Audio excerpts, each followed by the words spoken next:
नमस्ते साथीहरू। आज हामी अप्सनल म्याथको रिलेसन एन्ड फंक्सन भन्ने च्याप्टर पढ्छौं, जसमा अर्डर पेयरको बारेमा पढ्छौं। पहिला त अर्डर पेयर के हो? त a pair of two elements with a fixed order is known as order pair. दुईटा एलिमेन्ट्स एकसाथ राखिएको छ भने, फिक्स्ड अर्डरमा राखिएको छ भने त्यसलाई हामी अर्डर पेयर भन्छौं। एक्जाम्पलबाट सम्झौं। An order pair of two elements x y is denoted by x comma y।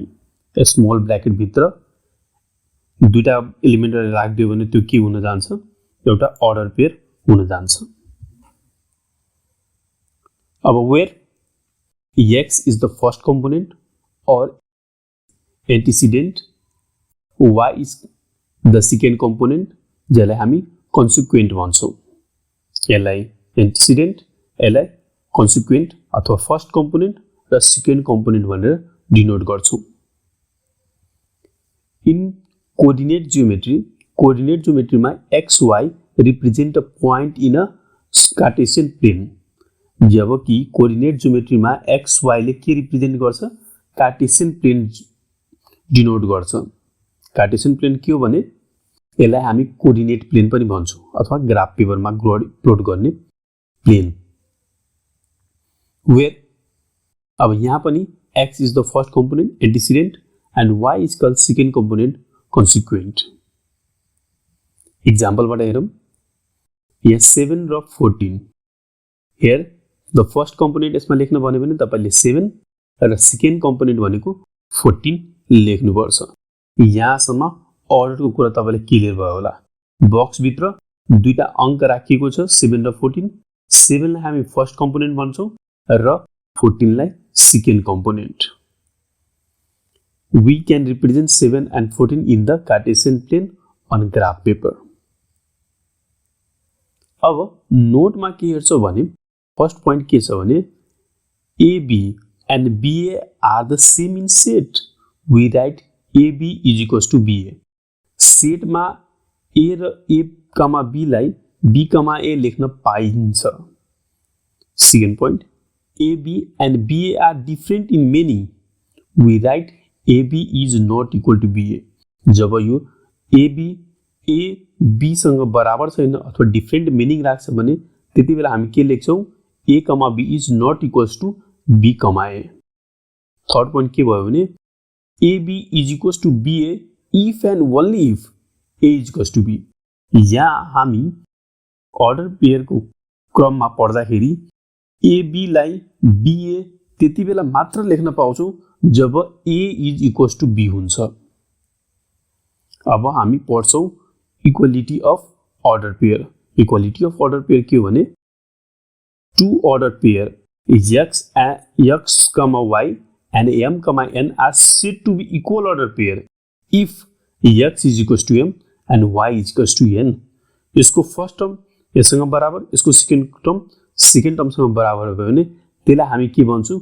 Equal order pair. Equal order pair भन्दै बित्तिकै क्वेशनमा हामी के बुझ्नु पर्छ?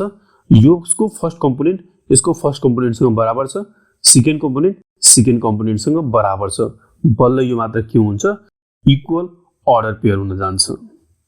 For example 4/5 and 20/5, 15/3 are equal order pair.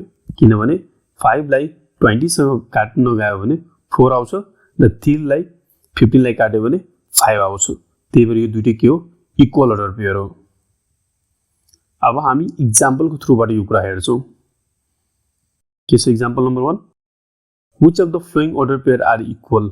यो तपाईको बुकमा पनि यस्तै क्वेशनहरु सोधिएको छ। ए नम्बरमा 4, 5, and 5, 4। Solution here 4, 5 and 5, 4 are order pair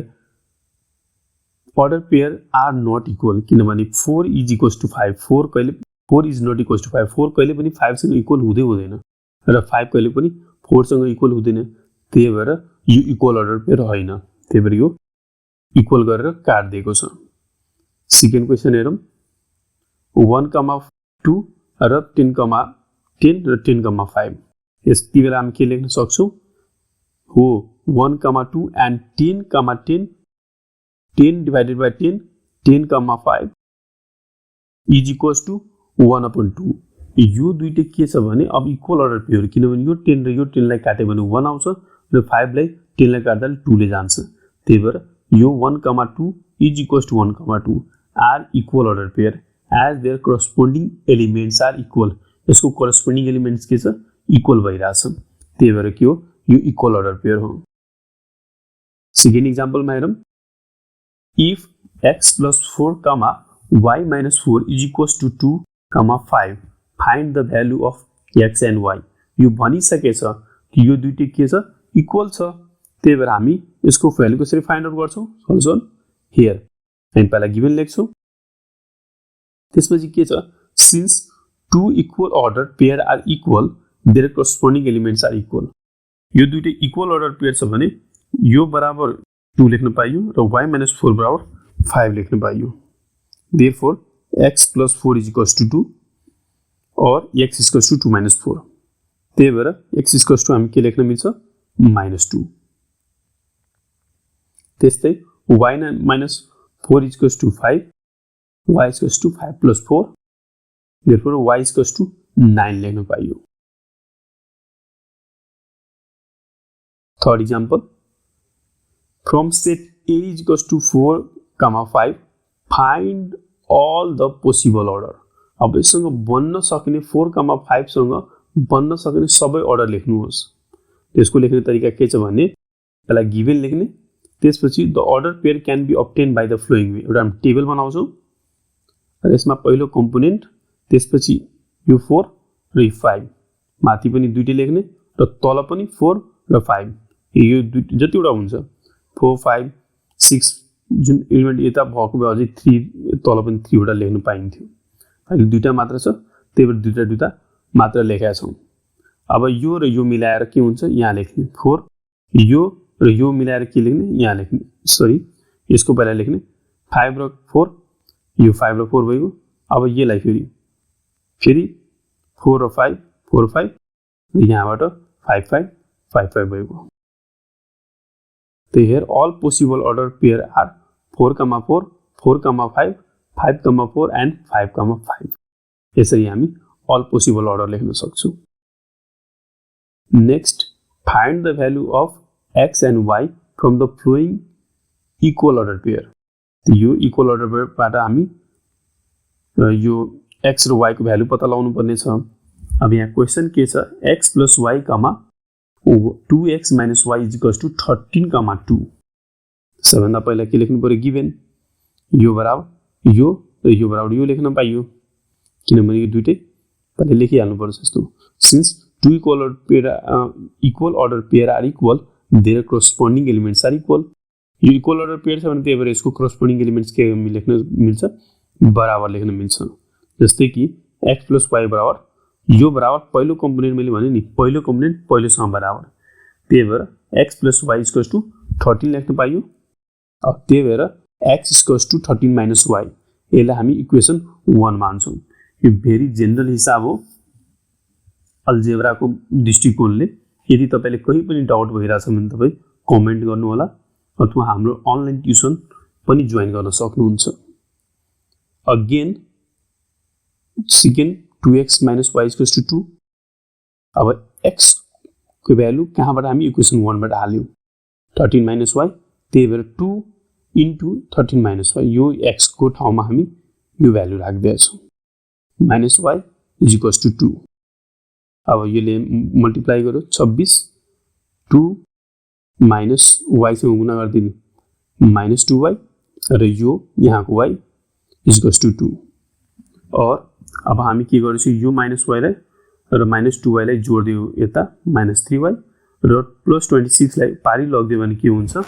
minus 26 हुन्छ और minus 3y equals to minus 24 is equals to अब 20 यो यता मल्टिप्लाई उता गयो भने डिवाइड त्यही डिवाइड मा गयो माइनस माइनस गर्छ र यो 3 ले 8 बाट काट्छ त्यही भएर y equals to 4 now putting the value of y in equation 1 अब यो भ्यालुलाई यहाँ पुट गर्नु पर्यो भने के हुन्छ x equals to 13 minus 8 therefore x equals to 5 यसरी हामी सल्भ गर्न सक्छौँ। कहीँ पनि तपाईँले कन्फ्युजन भइरहेछ भने प्लिज कमेन्ट गर्नुहोला। अब यो टेस्ट योरसेल्फ, अब तपाईँ आफैले चेक गर्नुहोस्। यो तपाईँको लागि एउटा प्रश्न मैले राखिदिएको छु र यसको कति एन्सर आउँछ कमेन्ट बक्समा कमेन्ट गर्नुहोला। भिडियो कस्तो लाग्यो कमेन्ट गर्नुहोला र तपाईँले यदि म्याथमा कुनै पनि समस्या भइरहेछ भने हाम्रो अनलाइन ट्युसन जोइन गर्नुहोला। धन्यवाद।